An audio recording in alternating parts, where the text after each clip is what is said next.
বলছি অভিজিৎ গঙ্গোপাধ্যায় ওনার আসার কথা ছিল, কিন্তু উনি এলেন না।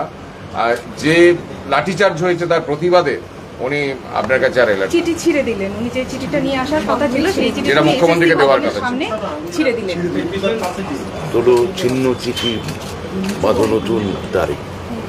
আমি বলতে পারি যে ওনার এই পুরো ব্যাপারটা উনি নিজেই আসতে চেয়েছিলেন। মুখ্যমন্ত্রীর সঙ্গে ওনার কথা অনুযায়ী দলমতের ঊর্ধ্বে উঠে ওনার দলীয় পরিচয় ভুলে গিয়ে সাংসদ জাস্টিস অভিজিৎ গাঙ্গুলি চেয়েছিলেন মুখ্যমন্ত্রী কাছে তিনি একটা আবেদন করেছিলেন। আমি বলেছিলাম যে মিডিয়ার কাছে আবেদন না করে লিখিতভাবে আবেদন করুন।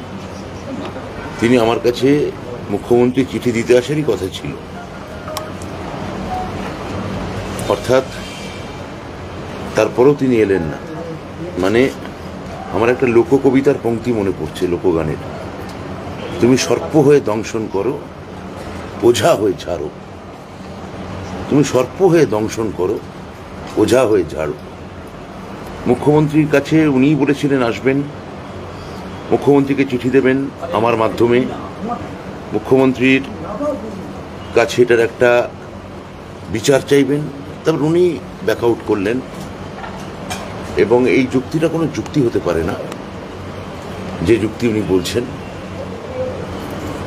শিক্ষা দপ্তর পুলিশ প্রশাসনের সঙ্গে কোনোভাবে যুক্ত নয়।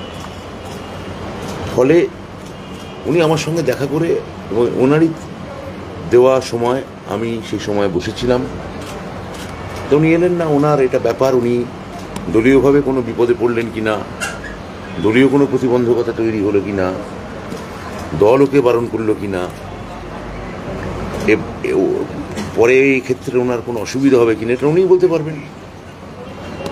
কিন্তু আমরা ওনার জন্য হাত বাড়িয়ে বসেছিলাম। উনি কি কোনো যোগাযোগ করেছেন তারপর? মানে এটা উনি অফিসে, আমার অফিসে জানিয়েছেন যে আসবেন না, আমার অফিসে জানিয়েছেন যে আজকে আসতে পারছেন না।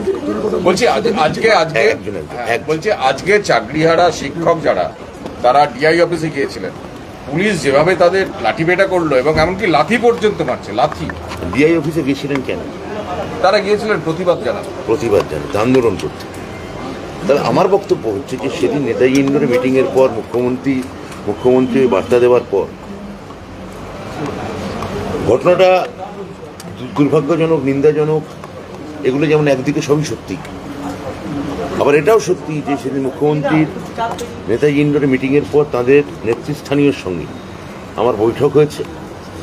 আমরা বলেছি তাদের সর্বতোভাবে, মানবিকভাবে, আইনিভাবে কিভাবে যোগ্য বঞ্চিত শিক্ষকদের চাকরি ফেরত দেওয়া যায়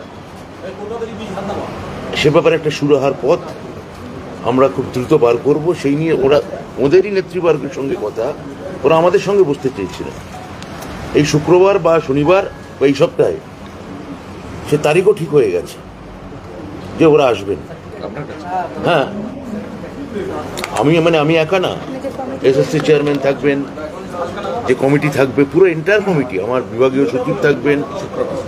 ওদের সঙ্গে বসে একটা সুরাহা বার করার কথা, বা ওদের দাবিগুলো, ওদের বেসিক দাবি কি আছে সেটা শোনার কথা। তাহলে আমার বক্তব্য হচ্ছে যে আপনি যদি যে সরকারের কাছে আপনি দাবি করছেন, সরকার আপনাদের সর্বতভাবে সাহায্য করছে, শিক্ষা দপ্তর সর্বতভাবে সাহায্য করছে, এসএসসি আপনাদের সঙ্গে যখনই দেখা করতে চাইছে দেখা করছেন, আমাদের সঙ্গে মিটিং চলছে, তাহলে সেখানে আপনার কথা অনুযায়ী আন্দোলন, লড়াই, প্রতিবাদ এগুলো তো কিছুদিন স্থগিত রাখা যেত। এগুলোর জন্য তো দিন পড়ে আছে। আর সেটা এইরকম এমন পন্থায় নিয়ে যেতে হবে যে সরকারকেও যাতে হাত না তুলে নেয়। প্রথম কথা হচ্ছে ওনারা যাই করুন, আমরা ওদের প্রতিরক্ষা দেব। বার্তা দিয়ে দিয়েছে আইনিভাবে, মানবিকভাবে। ফলে এই ধৈর্য আমার মনে হয় ওদের রাখা উচিত। অন্য কোনো প্রভোকেশন যদি ওদের থাকেও তা সংবরণ করা উচিত বলে আমি মনে করি। আমি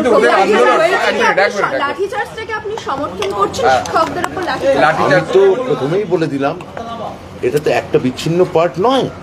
আপনি কি ওদের, আমি আপনাদের প্রতি প্রশ্ন করছি, ওরাই আমাদের সঙ্গে বসতে চাইছেন, ওরাই আমাদের সঙ্গে আলোচনায় আসতে চাইছেন এবং একই সঙ্গে একটা ধ্বংসাত্মক আন্দোলনের দিকে যাচ্ছেন। দুটো তো একসঙ্গে হতে পারে না। ওরা যে আন্দোলনই করুক, আমরা বসবো, আমরা সাহায্য করবো, কিন্তু তাই বলে আমরা বদ্ধপরিকর। কিন্তু তাই বলে পুলিশ লাথি মারবে, লাঠিচার্জ করবে, এটা ঠিক? পুলিশ প্রশাসন কি করেছে, পুলিশের একটা নিশ্চয় কোয়েশ্চেন আছে। আমি তো পুলিশ প্রশাসনের হয়ে আমি কোনো এখানে মানে মন্তব্য করতে পারি না। এটা আমার মনে হয় ওখানে অফিসগুলোতে কথা বলতে গেছিল এবং তারপরে ওরা সেখানে তালা লাগিয়ে দেয়। এই স্যালারি ডিসবার্সমেন্টের কাজটা শুরু হয় মানে এই তালা লাগানোর কথাটা আমি গতকাল থেকে মিডিয়ায় শুনছি। তাহলে আজকে ওই তালা লাগানোর ব্যাপারটা গতকাল থেকে বলছি দাঁড়া, বলছি ডিআইতে ঢুকতে দেবো না। আমরা বারবার বলছি আমরা পোর্টাল আপডেট করব।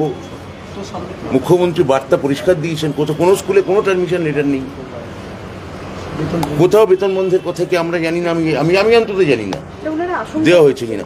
তাহলে আশঙ্কা করছে। মানবিক পথে ওদের সহযোগিতা করতে বদ্ধপরিকর। অভিজিৎ গঙ্গোপাধ্যায় বলছেন দুদিনের সময় দেওয়া হচ্ছে, এসএসসি তালিকা প্রকাশ করুক, না হলে পরবর্তী পদক্ষেপ কি হবে তারা দেখে নেবে। শনিবার পর্যন্ত উনি বলতে পারেন, উনি রাজনৈতিক লোক, উনি ওনার কথা আমি ধরছি না।